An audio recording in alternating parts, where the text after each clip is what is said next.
PUC ಮುಗೀತು, CET ಕೂಡ ಆಯ್ತು. ಇನ್ಮುಂದೆ ಏನ್ ಪ್ಲಾನ್? ಸಿಇಟಿ ಚೆನ್ನಾಗಾಗಿದೆ ಅಪ್ಪ. ಈಗ ಒಳ್ಳೆ ಇಂಜಿನಿಯರಿಂಗ್ ಕಾಲೇಜ್ ಹುಡುಕ್ತಿದ್ದೀನಿ. ಯಾವ ಬ್ರಾಂಚ್ ಕಡೆ ಇಂಟ್ರೆಸ್ಟ್ ಇದೆ? ನನ್ಗೆ ಫ್ಯೂಚರ್ ಓರಿಯೆಂಟೆಡ್ ಬ್ರಾಂಚ್ ಬೇಕು. AI ಅಂಡ್ ML ಫ್ಯೂಚರ್ಗೆ ತುಂಬಾ ಇಂಪಾರ್ಟೆಂಟ್ ಅನಿಸ್ತಿದೆ. ಪ್ಲೇಸ್ಮೆಂಟ್ಸ್, ಇನೋವೇಷನ್, ಪ್ರಾಕ್ಟಿಕಲ್ ಲರ್ನಿಂಗ್ ಇರೋ ಕಾಲೇಜ್ ಬೇಕು. ಯಾವ್ದಾದ್ರೂ ಕಾಲೇಜ್ ನೋಡ್ದಿಯಾ?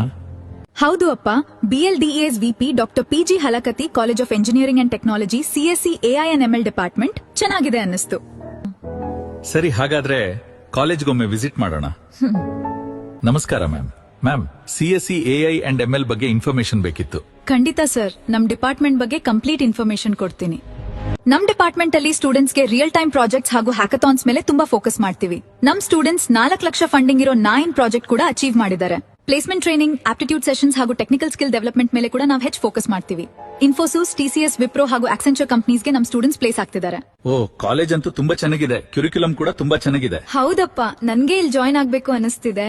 ಹಾಗಾದ್ರೆ ಅಡ್ಮಿಷನ್ ಪ್ರಕ್ರಿಯೆ ಶುರು ಮಾಡೋಣ ಮೇಡಮ್. ಖಂಡಿತ ಸರ್, ಹಾಗಾದ್ರೆ ಅಡ್ಮಿಷನ್ ಪ್ರೊಸೆಸ್ ಶುರು ಮಾಡೋಣ. BLDA's VP doctor PG Halakatti college of engineering ಟೆಕ್ನಾಲಜಿನಲ್ಲಿ 2026-2027 ಅಡ್ಮಿಷನ್ಗಳು ಈಗಾಗಲೇ ಆರಂಭವಾಗಿವೆ. ವಿಶೇಷವಾಗಿ CSE AI ಮತ್ತು ML ವಿಭಾಗಕ್ಕೆ ಅಡ್ಮಿಷನ್ ಪ್ರಕ್ರಿಯೆ ಶುರುವಾಗಿದೆ. ಬನ್ನಿ, ನಿಮ್ಮ ಭವಿಷ್ಯಕ್ಕೆ ಸರಿಯಾದ ಹೆಜ್ಜೆ ಇಡೋಣ.